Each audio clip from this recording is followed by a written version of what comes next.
compañeros. Como siempre, me gusta dar las gracias a todos los asistentes por estar aquí esta tarde y ver el salón.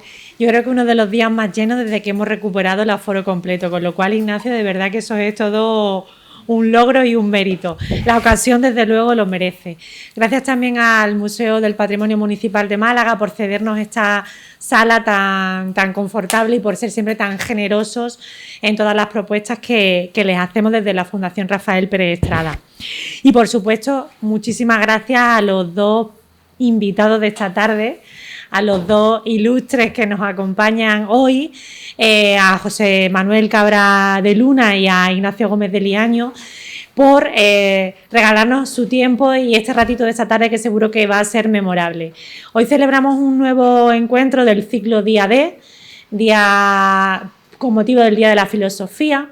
El Día de la Filosofía se instauró en el año 2005 por las Naciones Unidas y se celebra el tercer jueves de noviembre. No nos hemos equivocado, hoy es miércoles, pero por cuestiones de agenda, ya saben que Málaga tiene una agenda cultural tremenda y hay que encajar las fechas y los espacios. Pero como siempre es buen momento para celebrar la filosofía, ¿no? Y el amor por la sabiduría y por el conocimiento, pues hoy hemos querido celebrar ese Día de la Filosofía con esta presentación, charla, reflexión, debate, a propósito de la publicación del libro Filosofía y Ficción de Ignacio Gómez de Liaño, publicado por EDA Libros, que también dirige Paco Torres, que también nos acompaña en la sala esta tarde, para hablar y para reflexionar sobre esos límites que hay entre la ficción y la filosofía, entre la razón y la emoción.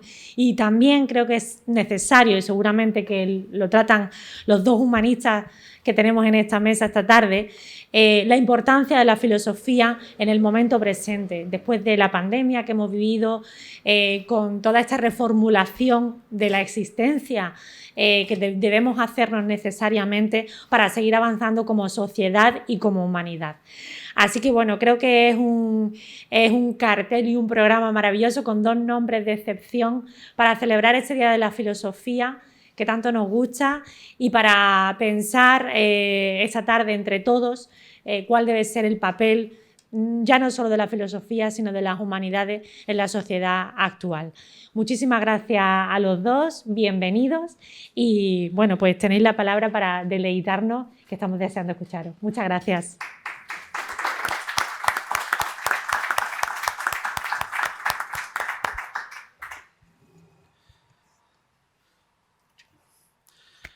Buenas tardes.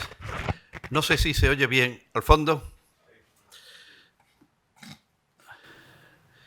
Muchas gracias por la palabra de nuestra presentadora en lo que a mí respecta. Porque claro, ponernos juntos, estamos en la mesa juntos, pero ponernos juntos a Ignacio y a mí, en fin, es algo que yo tengo que agradecer sobremanera, porque él está en un sitio y yo estoy en otro. Pero hoy tenemos la suerte de poder contar con él plenamente. Lo primero que quiero decir es dar las gracias a Paco y a su entusiasmo porque está consiguiendo hacer una editorial extraordinaria con un cuidado, los libros espléndidos, de una gran belleza como objeto, que es lo primero que un libro tiene que ser, y luego con un verdadero acierto y perspicacia en la elección de los autores de su colección. Así que muchas gracias y ya de entrada, antes de leer unas palabras de reflexión sobre la obra, les digo, les recomiendo, les encarezco que lo compren, porque es una buena obra y van ustedes a pasar un buen rato y al mismo tiempo van a pensar con la profundidad que los textos de Ignacio tienen. El filósofo español José Ortega y Gasset, quien por cierto tuvo una estrecha relación con Málaga, pues su madre era de Marbella y por esta razón lo mandaron de niño a estudiar al colegio de los jesuitas del Palo, de donde no se guardaba buena memoria de él por su posterior y acendrada posición antirreligiosa. En su obra, hoy ya más citada que leída, La rebelión de las masas, publicada hace aproximadamente un siglo, decía que, por entonces, la sociedad se encontraba con un nuevo tipo de científico. Un hombre que, de todo lo que hay que saber para ser un personaje discreto, conoce solo una ciencia determinada y aún de esa ciencia solo conoce la porción en que él es activo investigador.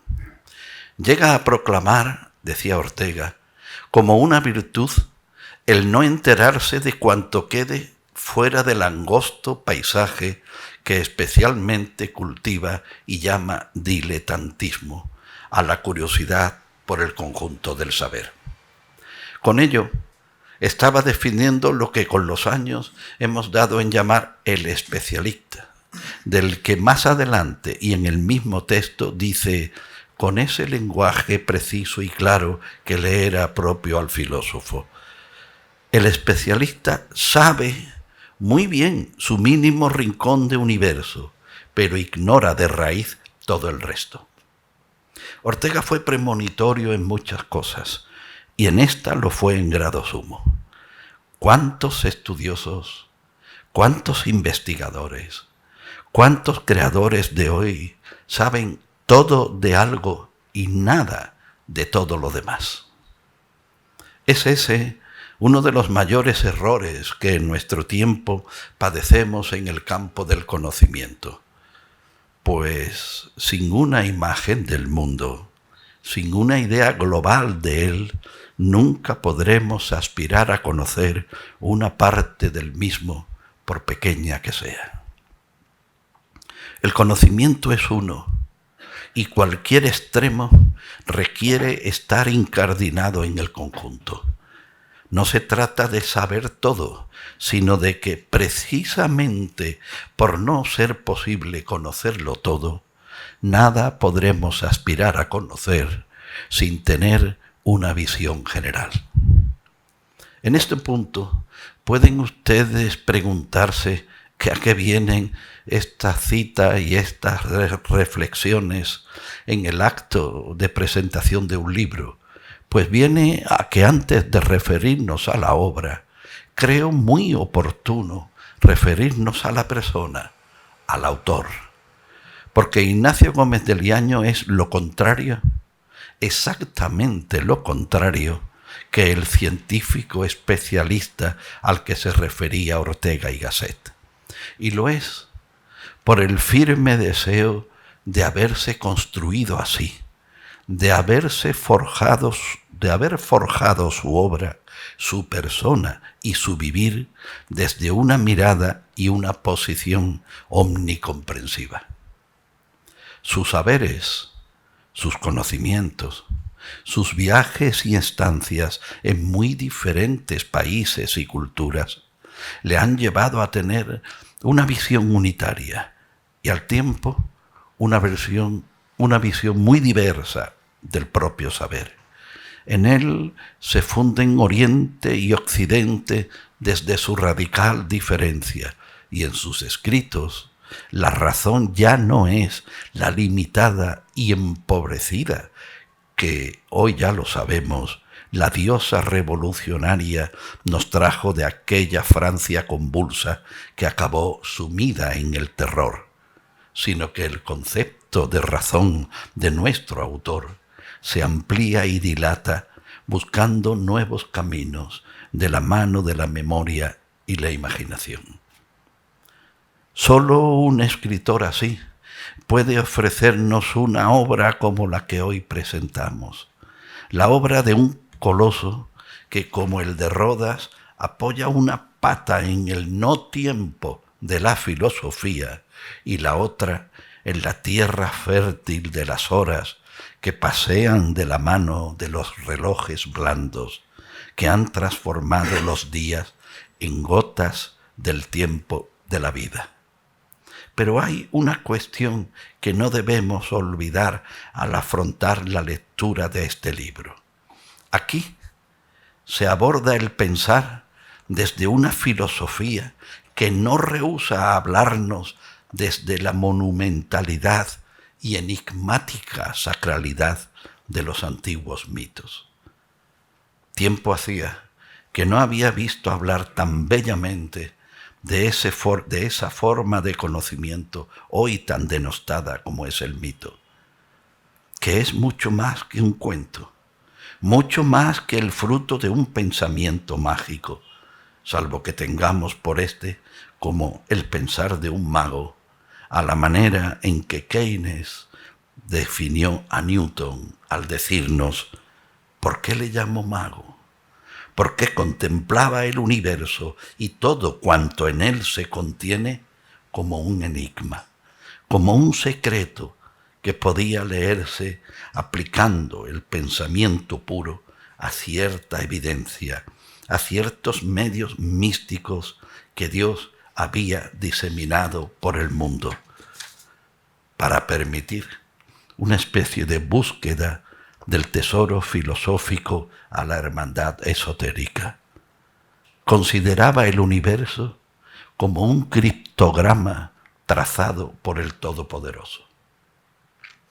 Ya utilicé esta cita de Keynes en anterior ocasión para hablar de Gómez de Liaño, pero es que verdaderamente, y desde la perspectiva de que hablo, para mí que se produce esa excepcional sucesión de Newton a Ignacio, quiero decir, casi de una manera natural, ya que nuestro autor pertenece en buena parte al mismo territorio intelectual al que perteneció Newton, esa provincia del saber que venía de muy lejos, desde los babilonios y los asirios, ese territorio en el que se concibe el universo como un extraordinario hecho simbólico, cargado de unidad y muy diverso, y donde el saber hinca sus raíces en la realidad más profunda,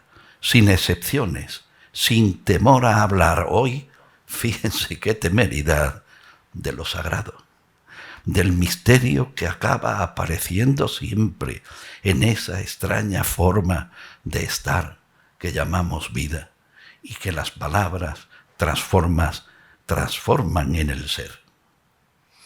Es esta que presentamos hoy, una obra que en un principio pudiera parecer paradójica, pues la ficción es hija del tiempo, de los días vividos o que aspiramos a vivir, y que se construye con los ladrillos de la imaginación y la memoria, unidos por la argamasa de la razón, mientras que la filosofía sabe que, y son palabras de nuestro autor, el hombre debe someterse a las exigencias de la razón en el proceso de observación de la realidad y en la exposición bien argumentada de sus descubrimientos.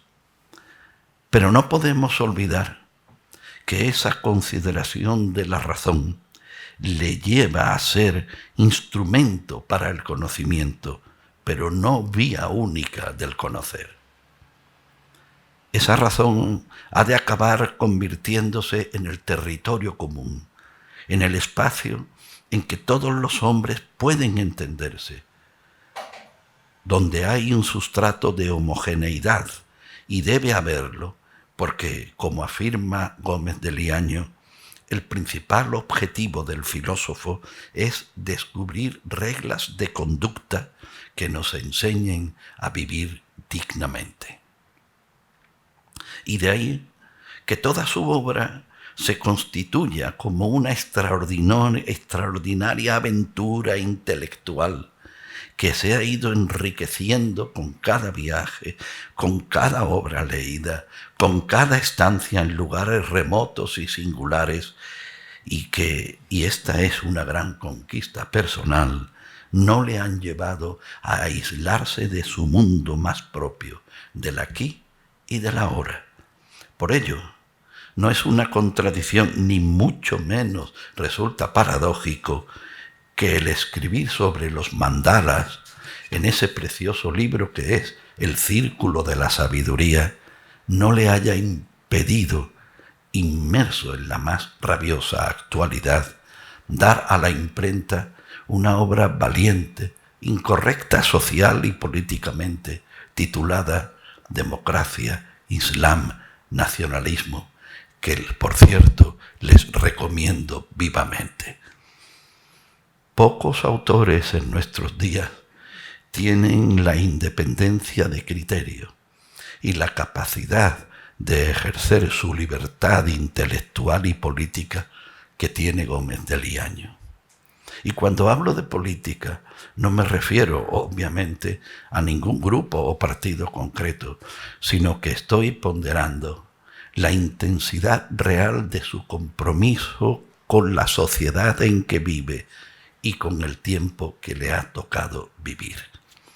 Sabe de las soledades del Creador, de la noche oscura que todo filósofo debe atravesar lejos de los otros, al margen quizá de ellos, por mucho tiempo, pues, como dice en uno de sus versos, no buscaba comprensión, solo sentido.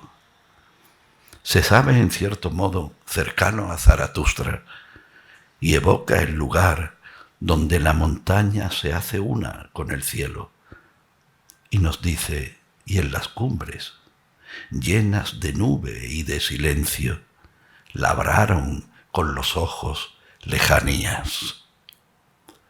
De otro lado, no debemos soslayar, quiero decir, que filosofía y ficción es un libro dual y que pone a prueba al lector.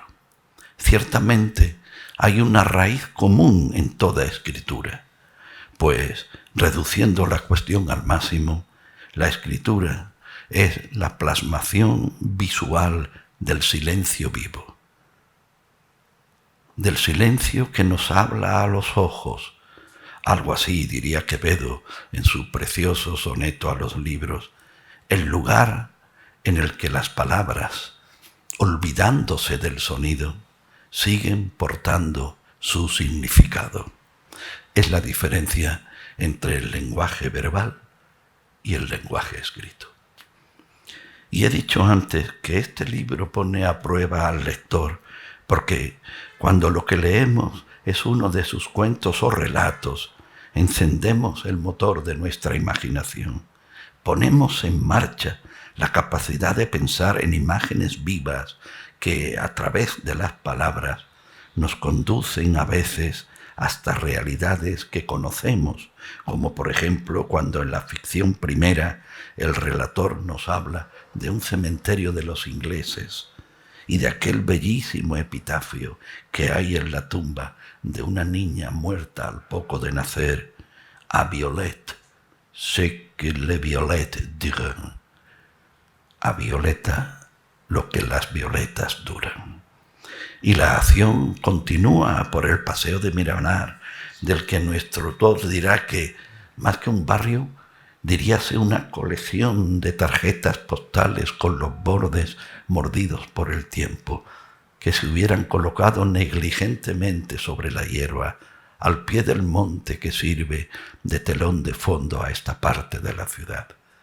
Ignacio, a su modo malagueño, nos está describiendo el paisaje que tenemos un poco más allá a la izquierda, la realidad ciudadana y urbana que ahí está. O cuando en la ficción sexta, enigmático y muy bello cuento titulado El profesor de geografía, nos transporta a la paradoja borgiana sobre los mapas, pero acrecentado.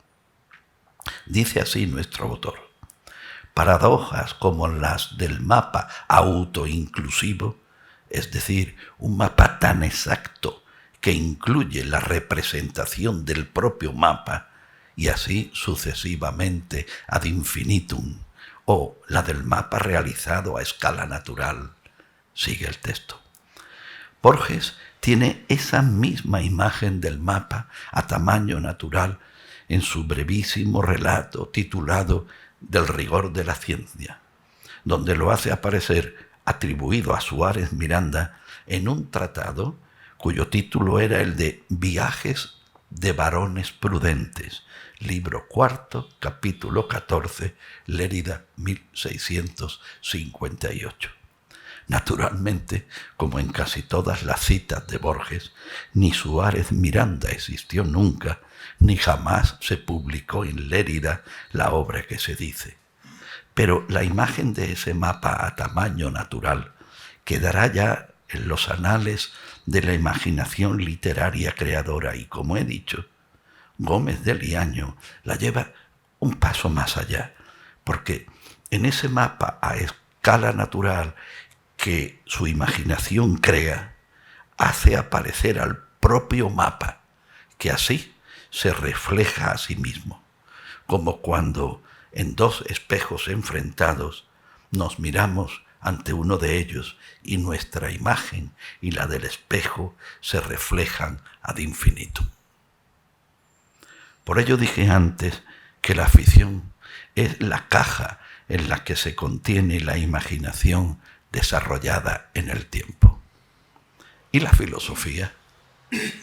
¿Qué decir aquí de ella?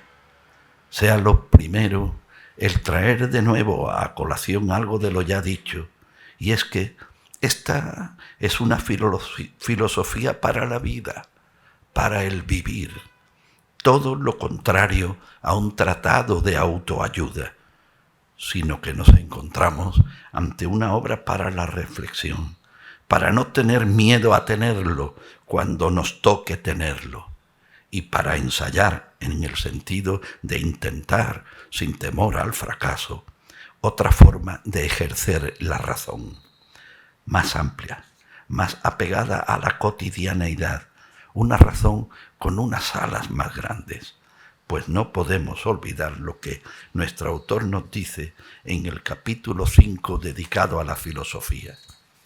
La barbarie de la Revolución Francesa, que plantó en la sociedad el terror como forma de hacer política, y aquel Bonaparte Gengis Khan que la coronó, fue fruto de intelectuales que todo lo querían medir con el rasero de su metafísica y de su literatura. Es por ello quizá que Gómez de Liaño, en su obra En la red del tiempo, 1972-77, diario personal, nos dice, y hace falta mucha determinación, cuando no valentía, para decirlo: una vez más, siento esta noche repugnancia a implicarme en el mundo intelectual en el que, por lo demás, estuve y conozco bien. Mi razón es mi deseo de vivir libremente, no atado ni estúpidamente envanecido. Una de las cosas que más quiero evitar es tratar con intelectuales. Y es muy posible que esa actitud que tan abiertamente huye de cierto tipo de contaminación sea precisamente la que le ha alejado de construir su filosofía como un corpus sistemático, quiero decir, a la manera académica. Todo sistema necesita de una argamasa que unifique las teselas del pensamiento para que éste conforme al mosaico del sistema, que ya no es libre, sino parte de un todo artificial, un constructo al que se ve sometido y al que sirve. No así ocurre en nuestro autor, que acude al aforismo para desembarazarse de la ganga que todo pensar trae consigo inexorablemente, tal como la que rodea y contiene a cualquier mineral cuando es sacado de la mina, pues nunca aparece en estado puro. Porque el aforismo, el fragmento como mónada literaria, es un género tan antiguo como el propio acto de escribir. Desde los presocráticos hasta Paul Lotot pasando por Nietzsche, Schopenhauer, Elías Canetti, Gómez Dávila o Pascal Quignard, más recientemente, se han valido de él. Hay épocas en las que conviene mejor, y suele ser cuando los sistemas toman conciencia de ser admirables arquitecturas mentales, pero necesariamente falaces en su propio existir, por las servidumbres de fondo que conllevan. El aforismo es una fulguración del pensamiento, un momento de mayor profundidad y lucidez, una flecha que se quiere tan intensa y certera que su penetración pueda sobre su brevedad. Y concluiré con dos de esos aforismos. De Ignacio Gómez de Leaño, naturalmente, y de los que me siento hondamente deudor. Dicen así: la razón ilustrada socavó la fe, y en el solar no han tardado en crecer las malas hierbas de la superstición. Y este otro que me sirve de colofón: si no se reconoce la existencia del misterio, la humanidad se queda sin futuro. Muchas gracias a todos. Gracias.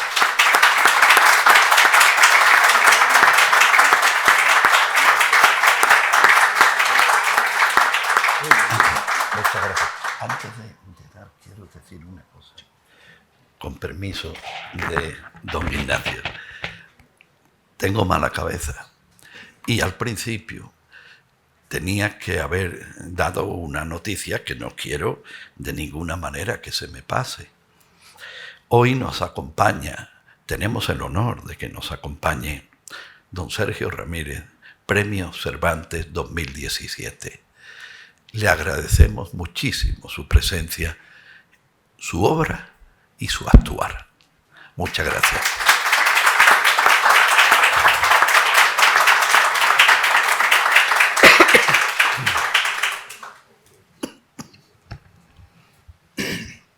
Buenas tardes. Supongo que esto funciona. Sí. Y tengo que empezar pues por agradecer a todos ustedes por la amabilidad que han tenido de acompañarnos, a los que estamos aquí en la mesa, en la presentación de este libro, porque su presencia yo diría que es más filosofía que ficción, porque yo creo que les estoy viendo realmente.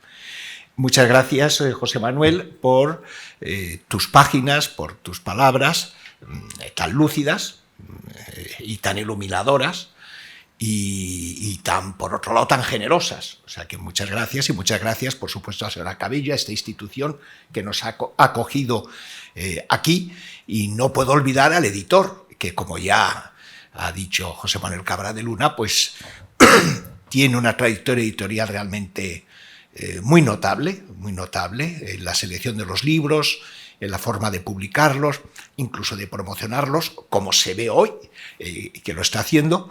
O sea que por eso tengo que darle también las gracias. La verdad es que yo no he traído nada preparado. Es un libro que, en efecto, pues tiene filosofía y tiene ficción también. Curiosamente, en el tren venía hoy leyendo un libro del famoso psiquiatra, médico o psicoanalista a su manera, Rolf Carballo, que se titula Violencia y Ternura, y en el primer capítulo hace mucha referencia a los dos hemisferios cerebrales, el derecho y el izquierdo. El izquierdo tiene más que ver con lo lógico, tiene más que ver con el cálculo, con la matemática, diríamos que tiene más que ver con la filosofía, en su sentido más estricto, y el derecho tiene más que ver con la imaginación, con el arte, con lo auditivo. Y bueno, es verdad que desde que publicó este libro, la edición que yo tengo es del 1990 y algo, de la colección austral, se han hecho muchos desarrollos en neurobiología y sobre todo en el conocimiento de la estructura del cerebro, pero es cierto que tenemos mentalmente esa dualidad, digamos, que podríamos decir, empleando un lenguaje ordinario, que por un lado está la filosofía y por otro lado está la ficción, pero es verdad que en nuestra vida, si no las conjugamos, si no acertamos a casarlas, si no conseguimos establecer redes de unión entre una y la otra, pues estamos perdidos. Estamos perdidos, porque las cosas no solo se nos manifiestan, digamos, por sus cualidades racionales, sino también por todo lo que la memoria y la imaginación pues despiertan. De todos modos, no es un libro, como ya bien ha dicho José Manuel, no es un libro sistemático, a no ser que sea el sistema de una vida. De hecho, surgió, yo a lo largo de los años he estado escribiendo cuentos, pocos cuentos, casi se puede decir que he escrito más novelas, digamos, que cuentos, y que estaban pues diseminados en publicaciones diversas. Concretamente, el profesor de geografía pues apareció en Revista Occidente, los tres primeros, que forman parte de un solo retrato, de Villa Carelia, pues apareció en una revista que hice en los años 90 y otros en otras revistas. Curiosamente, está bien que haya citado el de Villa Carelia porque se inspira en Málaga. Y se inspira en mis viajes a Málaga, estoy hablando de viajes de los años 80, e incluso yo iba a visitar a mi viejo amigo, gran pintor, Carlos Durán, que ya no está entre nosotros, y de hecho a Villa Suecia pues iba bastante, le veía pintar allí, y el ambiente que describo tiene que ver, por un lado, con el viaje que se hacía en los años 80 a Málaga, no es el del AVE, aunque debo decir que hoy el AVE mío, cosa excepcional, pues salió con un retraso de 25 minutos y he llegado con un retraso de 15 a 20 minutos. En aquella época la cosa era mucho más seria y más grave. Y por eso está bien que haya citado el cementerio de los ingleses, porque recuerdo que cuando lo visité en aquellos tiempos, pues me sorprendió esa tumba de esa pequeña niña, a Violette, sé que les violettes durent. A Violeta, lo que duran las violetas. Entonces lo apunté. Es verdad que en la parte central de ese cuento, y me refiero quizá más a él porque tiene esta vinculación especial con Málaga, es el Museo de Historia Invisible. Y es cierto que desde Villa Suecia se veía, no la villa contigua, sino la siguiente, como un castillito algo gótico, que creo que no vivía nadie allí, y a mí realmente me despertaba muchas fantasías. Entonces la fantasía principal que me despertaba es que allí había un museo de historia invisible por un varón invisible también, ya que nunca se le veía, y entonces eso despertó, digamos, ciertas curiosidades literarias de cómo sería un museo de historia invisible, un museo en que lo importante es lo que no se ve. Por ejemplo, pues hay un ejemplo que se pone y es un vargueño, pero lo importante no es el vargueño, sino un cajón vacío. ¿Y por qué? Porque es que allí hubo unos dibujos maravillosos de Holbein, que por supuesto el señor Barón no quiso comprarlos. A él le interesaba, digamos, ese vargueño porque tuvo algo que ya no era visible, o cosas así. Bueno, pues esos cuentos los fui escribiendo a lo largo de los años, de muchos años. Y los pensamientos también. Yo he practicado mucho la escritura en cuadernos de pensamientos. Por cierto, que ha citado mi diario. Debo decir que, claro, ese diario es de 6 años, del 72 al 77, es decir, que han pasado ya bastantes años. Y son 1.700 páginas, nada menos, lo pueden buscar en Siruela. Ahora debo decir que estoy transcribiendo los años siguientes, el 78, 79 y primero 80, lo tengo transcrito, y ya me voy a poner con el 80-81 pues para publicar todo eso. O sea que estoy ahora muy, muy impregnado de la condición literaria del diario, que es impresiones de cada día. Pero ahora ya no, confieso que ya no lo hago, no hago esa práctica del diario. Pues bien, entonces se me ocurrió en un momento dado que estaría bien el reunir una selección de esos pensamientos, con algún añadido, por supuesto, con arreglos, evidentemente, no iban a estar tal cual yo los había escrito, e incluso también algún texto ensayístico, pues dividirlo en partes que me parecía que se correspondían con pensamientos particulares, y después escoger esos cuentos y organizar un libro, y daba la circunstancia de que en una revista, no recuerdo si era Archipiélago, me parece que era Archipiélago, había publicado yo un texto que era Filosofía y ficción. Digo, pues ya tengo, incluso la introducción no puede ser mejor que esta que ya había publicado. Es decir, que el libro me vino dado, digamos, casi por sí mismo, y justo cuando lo había terminado de componer es cuando Francisco Torres pues, se puso en contacto conmigo. Hombre, me gustaría publicar un libro tuyo. Digo, pues mira, da la circunstancia de que acabo de componer este libro. O sea que surgió así. Pero repito que ahora estoy pensando que, claro, que de algún modo es un libro en el que se dan la mano esos dos hemisferios del cerebro, el derecho y el izquierdo, el lógico racionalista, en el cual sin duda incide, como es natural, la filosofía, ya que la filosofía pues tiene siempre que fundamentar aquellas cosas que dice sobre lo que trata, y para ello tiene que hacerlo de forma argumentada racionalmente, es decir, que pueda de algún modo pues, ser sostenida frente a aquellos, digamos, que puedan tener argumentos en contra del que uno utiliza. Es decir, que es sobre todo un discurso racional, aunque trate de las fantasías más asombrosas, los filósofos también tratan de fantasía, etc. Mientras que el cuento se permite una libertad más.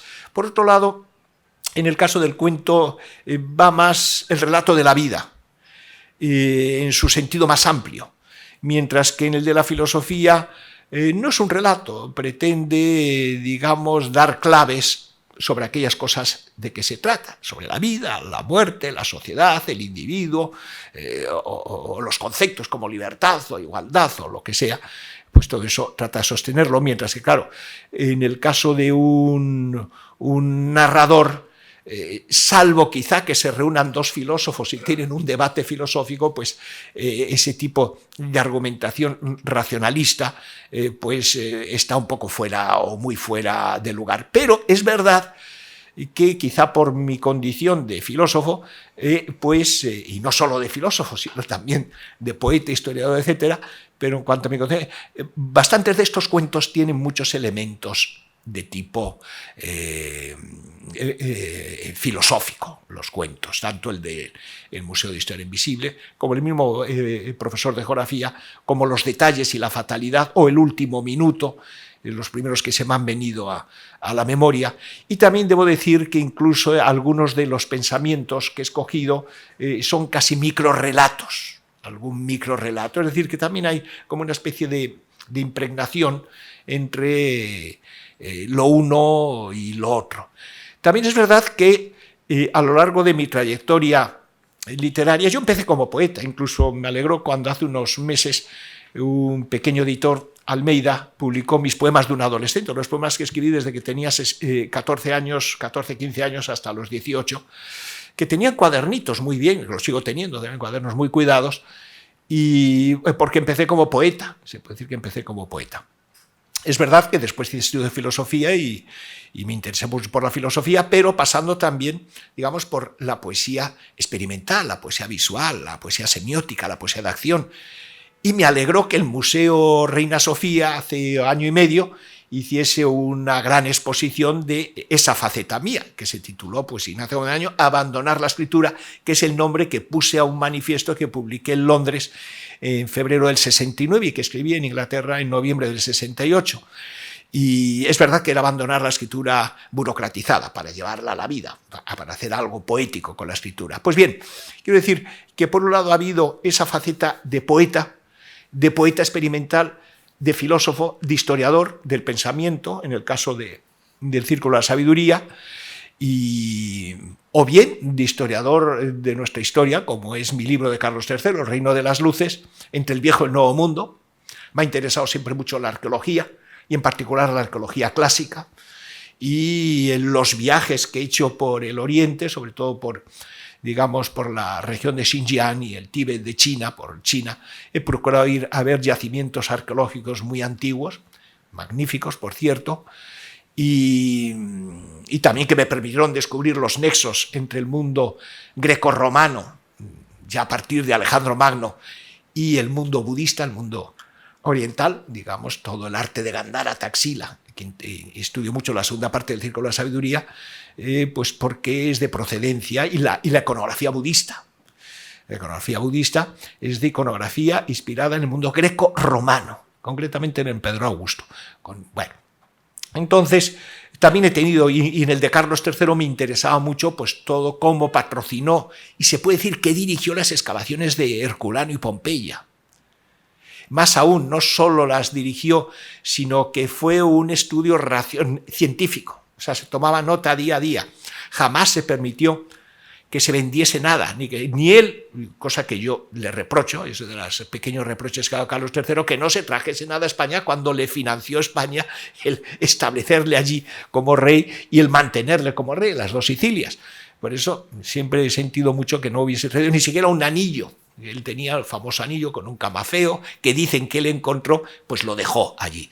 Pero no solo tuvo este papel importante en las excavaciones de Herculano y Pompeya, sino que patrocinó la publicación de varios volúmenes de grabados maravillosos. Debo decir que yo tengo un volumen con 200 grabados, publicado en 1750 y tantos, y que es lo que dio el origen al arte neoclásico. O sea, muchas veces nos olvidamos, asociamos el neoclasicismo con Bonaparte o con los franceses. No, si existió el neoclasicismo fue por Carlos III, y el director de las excavaciones de Herculano era un aragonés, Roque Joaquín de Alcubierre.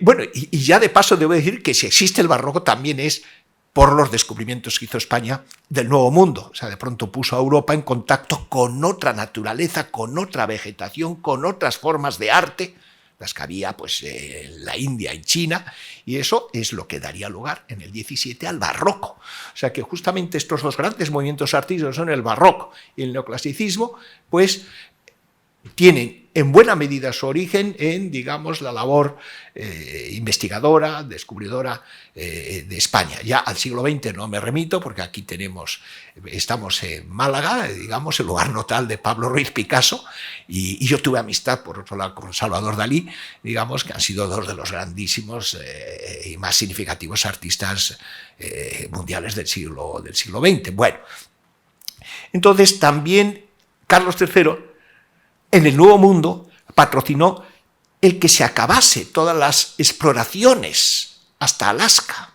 Y de todo eso se hicieron dibujos y relatos muy... sobre todo recuerdo el de Mociño, que fue con Juan Francisco de la Bodega, pues hasta Alaska, y los relatos, porque no solo, incluso de las tribus indias de por allí, que nunca habían tenido contacto con occidentales, pues aprendió la lengua, sacó la lengua y las costumbres, y se hicieron dibujos. E incluso las ruinas de Palenque, o sea, las primeras excavaciones científicas de ruinas extraclásicas, en este caso concreto mayas, de la gobernaduría de Guatemala, de Palenque, las patrocinó también Carlos III, y le hicieron, digamos, arqueólogos e ingenieros, porque en ese momento el arqueólogo tenía que ser también ingeniero, si no, ahí no se conservaba nada.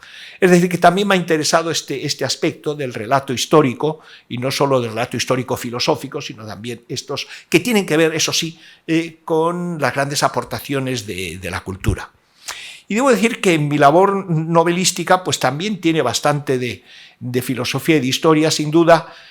Las que yo considero mis principales novelas, que son pues Extravíos, con sus 700 y pico páginas, o El juego de las salas de salas. Precisamente la exposición de Reina Sofía se reconstruyó en una de las salas, El juego de las salas de salas.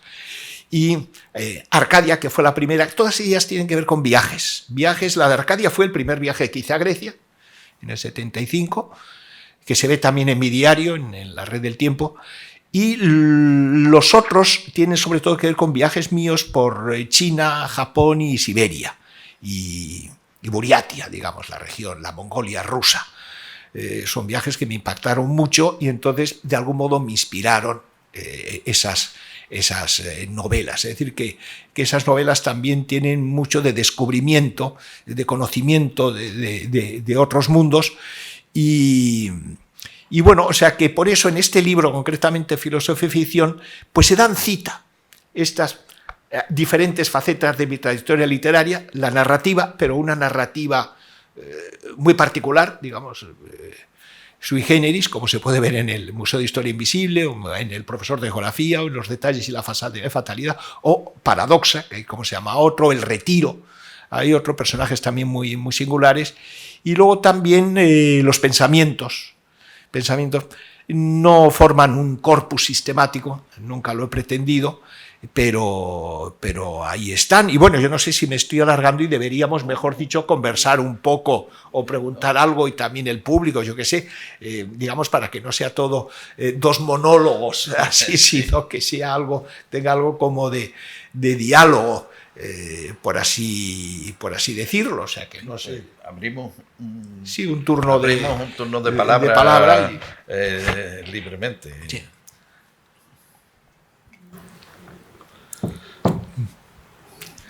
Me gustaría preguntar qué opinión le merece la actuación del Estado español cuando Dalí dona su patrimonio al Estado, corrigiendo el anterior que tenía hecho entre la Generalidad del Estado, y después lo corrigió y No, con la Generalitat nunca hizo ningún acuerdo Dalí. ¿Usted corrigió uno anterior?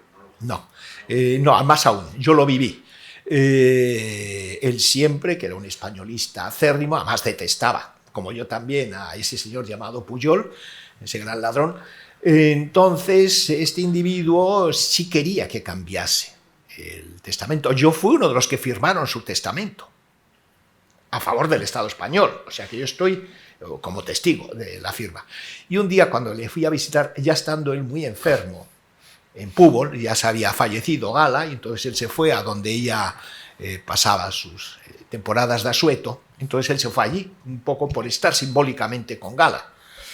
Y ya estaba incluso entubado y demás, y un día que llegué, me contó Antonio Pichot que el día anterior o 2 días antes había estado Pujol, aprovechándose de que estaba enfermo, se metió, porque Dalí jamás quiso recibirle, se metió allí, y la idea era que cambiase el testamento. Dalí obviamente se negó a eso. O sea que lo que pasa es que cuidado, porque de estas cosas siempre se hacen tales patrañas y se inventan cosas como eso, que primero lo donó a la Generalidad, jamás lo donó a la Generalidad. Vamos, eso, ¿de dónde has aprendido esa historia? No, leí que lo tenía al principio, lo tenía media mitad patrimonio para la Generalitat, mitad. Falso. Pues quien haya dicho eso es falso. Sí ha apreciado mucho a Tarradellas, pero la herencia, y yo por algún lado en mis archivos tendré el documento, digamos, en que, porque fui uno de los que lo firmó, digamos, sí, para Dalí era evidente, era clarísimo. Y de hecho la Fundación Gala, el Museo Dalí, pues es del patrimonio español, no es de la Generalitat de Cataluña, si van a Figueras, aunque eso sí, los que lo llevan ahora de dalinianos tienen muy poco. Son más nacionalistas antidalinianos que dalinianos, pero bueno, viven del cuento ese. Sí, por favor. Refiriéndome al libro que he presentado, y que además ha hablado poco, ¿no? Has hablado más de la historia, del contexto, ¿no? Sí. Quería decir que lo he leído, vamos, que lo compré cuando lo firmaste en la Feria del Libro, no fue aquí, hace ya tiempo. Entonces, pues quería decir que es un libro que me gustó mucho, que me ha sorprendido, en el sentido de que es un libro profundo, por supuesto, pero con digamos, un vaivén entre literatura, ficción y pensamiento que me encantó, ¿no? En el sentido de que aprendes leyendo y uniendo la ficción y el pensamiento, y que por otro lado también se pueden leer con una gran facilidad. Quiero decir, desde el punto de vista del lector, pues es un libro divertido, un libro lleno de anécdotas, un libro que me parece raro, ¿no? Quiero subrayar esa peculiaridad de la escritura en este libro, porque no es frecuente encontrar una cosa, un casi objeto de divertimento y pensamiento, o sea, como distintos estratos, no esferas complementarias, y que hacen de él un libro pues de una muy agradable. No, pues muy interesante tu observación, demuestra el mucho conocimiento que sabemos que tienes, pues, de la literatura, historia literaria, Pero es eso, que hay diferentes estratos, que hay los cuentos, incluso los que son más intelectuales, son divertidos, o algunos de ellos pues, son divertidos. Y lo que pasa es que, claro, es muy difícil para un autor el hablar de lo que ha escrito, salvo un poco cómo surgió o cómo dejó de surgir, pero ya meterse en más intríngulis no es tan fácil. Yo casi, pues eso, prefiero, digamos, que comenta el lector, digamos, y en este caso, pues un lector cualificado como es tu caso, o sea que yo creo que sí has aportado algo para entender de qué va el libro, Sí, sí.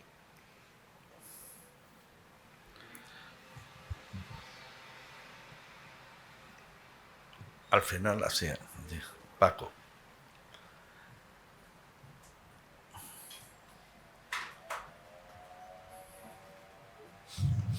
Bueno, yo, lógicamente, por alusiones, me habéis citado varias veces y debo de verdad de corazón agradecer a Ana Cabello que haya acogido este acto, ¿no?, tan generosamente, y a José Manuel Cabral de Luna, por supuesto, que se haya prestado a acompañar a Ignacio, y desde luego a Ignacio por haberse prestado a que nosotros, una editorial después de todo de provincias modestas, pues haya accedido a darnos este libro que, como yo creo que ha quedado en evidencia, es una cosa bastante singular. De verdad, muchísimas gracias, Ignacio. Te agradezco aquí, te lo he agradecido ya varias veces en Madrid. Aquí íbamos a presentarlo el año pasado también, pero claro, creo que es la tercera vez, tercera va la vencida, como nos ocurrió en Madrid, y por supuesto gracias a los asistentes que acompañan aquí a un sabio, como habéis visto, una persona admirable. De verdad, gracias. Yo, bueno, podría destacar del libro, quizá por afinidad un poco, a mí me quedo algo con la parte de ficción, que me parece extraordinaria, los relatos. He leído tus novelas, tú sabes que soy muy admirador de tus novelas, de tu narrativa, me parece algo que está fuera de lo común, de lo que nos venden, nos publicitan, es algo absolutamente especial y que recomiendo. La novela Extravíos para mí me parece que es una gran novela. O sea, una de las mejores novelas del siglo XX española, o sea, lo digo sinceramente. Y luego, bueno, la parte de investigación tuya, que es admirable, y de verdad que nosotros nos sentimos honradísimos de estar aquí, de que estés aquí, ¿vale? Pues, muchas gracias. No, pues yo querría también observar que esta cubierta que tienen aquí es un poema visual mío de los primeros años 70. O sea, hay que decir que, vamos, una reproducción, porque de hecho estas ruedecitas de papel pueden girar y así combinarse los sustantivos con los verbos, con los adjetivos, y formar con ello poemas. O sea que también se puede decir que la cubierta forma parte, digamos, de la historia del libro. Aquí. Sí, sí. Efectivamente, sí. Bueno, yo creo que hay que señalar una cuestión. Efectivamente, los cuentos, tú tienes mucha soltura narrativa y una gran capacidad de invención, porque tienes una imaginación trabajada, además.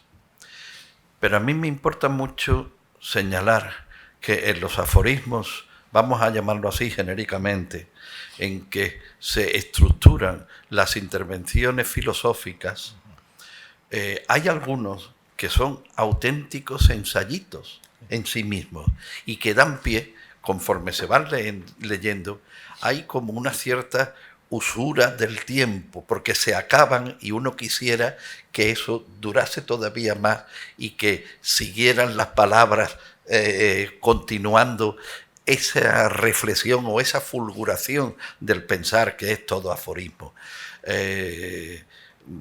Yo quiero incidir en que verdaderamente leer esos textos filosóficos, esos mini ensayos, muchos de ellos filosóficos, nos llevan a tener después mucho tiempo de reflexión y nos conducen a un pensamiento de hondura. Porque aunque tú digas, y dices bien, y por eso hay mucha claridad en el leer, como dice Francisco Chica, aunque tú digas que tú quieras hacer una filosofía para que podamos vivir más dignamente, es evidente que ayudas al lector a que esa filosofía le sea asequible sin demérito alguno de su profundidad. Eso es un don que tienen algunos, que tenéis, algunos autores, y que, en fin, ni siquiera grandes firmas de la literatura, del pensamiento o de la filosofía han llegado a tener ni tendrán nunca. Es una posición y es una, como he dicho, es un don, eso te viene dado, ¿no? Insisto mucho en esto, no debe asustar porque al lector posible el pensar que, vamos a decir, la mitad de este libro es pensamiento filosófico. Al revés, está a la mano, es fácil de entender, no hay que hacer ningún ejercicio de retorcimiento mental para buscar ese sentido, ¿no? Entonces quiero significarlo porque creo que eso ayuda a enfrentarse al libro. Sí, me alegra que hayas hecho esta observación porque siempre he procurado la máxima de sencillez. Y debo decir, José Manuel, que conseguir la máxima sencillez en el siglo es lo más complicado que hay. Es muy difícil, claro. Y que aunque puede parecer como un don, no. Es el fruto de un trabajo enorme. O sea, el trabajo principal consiste en que el lector piense que el autor lo ha escrito a vuela pluma, o sea, como sin enterarse de eso. A vuela pluma no hay nada. No, ya. Pero justamente lo que es más a vuela pluma es el estilo complicado. O sea, si ahora yo digo, sí, la barbarie que se establecía en el ser primigenio, entonces es algo que no está en contraste con lo que aquí hablamos con naturalidad, sino porque lo artificial está situado en los techos del ser que, como dijo Heidegger, ustedes, no sé si se han enterado de algo, yo no, pero es lo más fácil, o sea, es lo más fácil del mundo, este estilo literario, mientras que el hablar con claridad, intentar por lo menos hablar con claridad y sencillez, pues no es nada fácil. Y para mí, y lo digo, no sé si en este libro o en otro libro, que incluso hay que hablar claramente de las cosas oscuras y decir claramente que son oscuras, sencillamente. Pero lo que no se puede decir es hablar oscuramente de lo más claro, que es como he hecho yo hace un momento a la manera de muchos filosofantes germánicos de la escuela de Heidegger y todo esto. Que, por cierto, el libro de Rolf Carvalho le reprocho que lo cita mucho, pero bueno, era un autor muy de la época. Pero vamos, era un poco para hacer observación sobre el tema del estilo sencillo, el estilo claro, el estilo que parece que es un don. Yo creo que nada es un don del todo. Bueno, pero porque eso es también una prueba de modestia por tu parte, pero tú no eres dueño de tenerlo. Eso es como el que es rubio, pues rubio es, ¿no? Pues ese don, algunos han sido tocados por los dioses para eso. Después otras muchas carencias tendrán, pero no las vamos a decir aquí.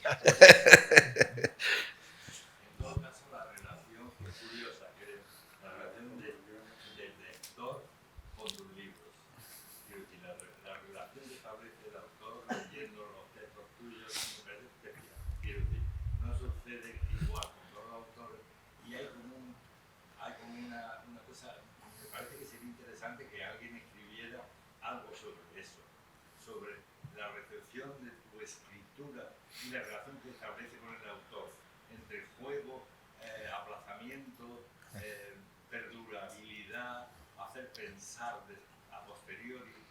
Me parece curioso ese aspecto de tu forma de entender la escritura y la relación con el lector en general. No, me alegra que hayas citado el tema del juego, porque el juego para mí en una época fue muy importante. Mi primer libro, se puede decir que publiqué en el 75, se titulaba Los Juegos del Sacromonte, que era a raíz de los famosos libros de plomo encontrados en el Monte de Valparaíso. Gracias a esos libros, redenominado Sacromonte, pues esto me dio pie a hacer un libro dividido en 12 estancias, era como 12 lugares por donde uno entra, que tienen que ver con temas de filosofía, de historia, de los plomos, de la historia de España, Santiago, ya que se atribuía a discípulos de Santiago que escribían en árabe. En fin, bueno, es decir, el tema del juego fue muy importante, y de hecho antes cité el juego de las salas de salas, que es una de las salas, digamos, de la exposición que me dedicó al Reina Sofía, era el juego de las salas de salas. Y hace unos días, pues mirando mi biblioteca, pues vi de pronto, tenía un libro de los que que yo leí en los años 70, Eugen Fink, yo lo tengo en la edición francesa de Minuit, y muy subrayado, vamos, me puse a leerlo subrayado, y es Le jeu comme symbole du monde, el juego como símbolo del mundo. Es verdad que para mí el juego fue muy importante, y también la literatura y la filosofía tenían mucho de juego, pero no solo para mí, porque también para un Platón. Un Platón, su última gran obra filosófica, Las leyes, pues lo que viene a decir es que los humanos lo mejor que pueden hacer es dedicarse a hacer los más bellos juegos.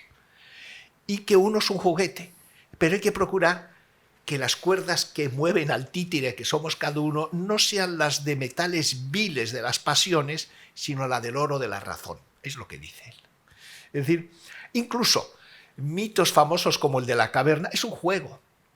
Es un juego que posiblemente le inspiró. Recuerdo que cuando he estado yo en Siracusa, él vivió allí, en la isla de Ortilla, está un templo de Apolo, y la catedral precisamente de Siracusa, de la parte de Ortilla, la parte antigua, es un templo que estuvo dedicado a Palas Atenea, que visitó Platón, puesto que estaba ya construido, y que ahora está dedicado a la Inmaculada Concepción, lo cual tiene su correspondencia, ya que Palas Atenea tuvo una concepción inmaculada, nació del cerebro de Zeus, de Júpiter.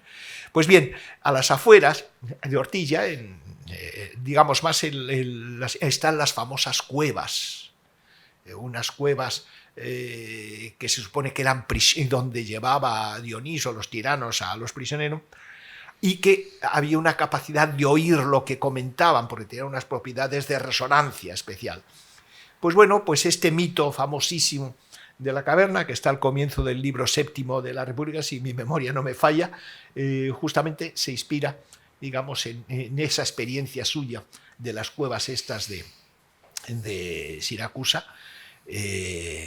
y bueno, pero que es un mito también, pero es un mito que quizás es lo más conocido de la filosofía de Platón, el mito de la caverna. O sea que también incluso grandes filósofos, a los que yo por supuesto no me voy a comparar, como el gran ateniense Platón, pues también supieron hacer uso, y mucho uso, y no solo del mito de la caverna, o del que he hablado de las razas metálicas también, o el que he dicho antes del hombre como juguete, sino otros mitos también que aparecen en esa obra.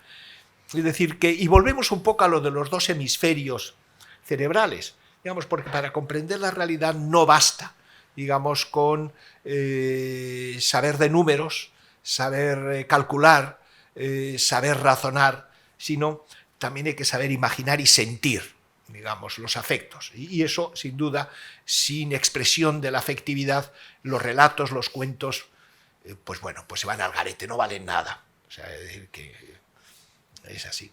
Pero vamos, que está bien el que hayas citado el tema del juego, que no había salido aquí, salvo cuando cité el juego de las salas de salas, porque es sin duda importante, y de algún modo todo el libro es una especie de gran juego filosófico narrativo, por así decirlo. Muy bien. Bueno, pues sí. Bueno, pues si Sí, no parece. hay ya Eso. más preguntas, pues Sí. muchas gracias una vez más a Ana Cabello, a José Manuel de Prada, a Francisco Torres, en fin, y a todos los que estáis aquí con nosotros. Y eso sí, no dejéis de comprar el libro. Claro. Muy bien, muchas gracias.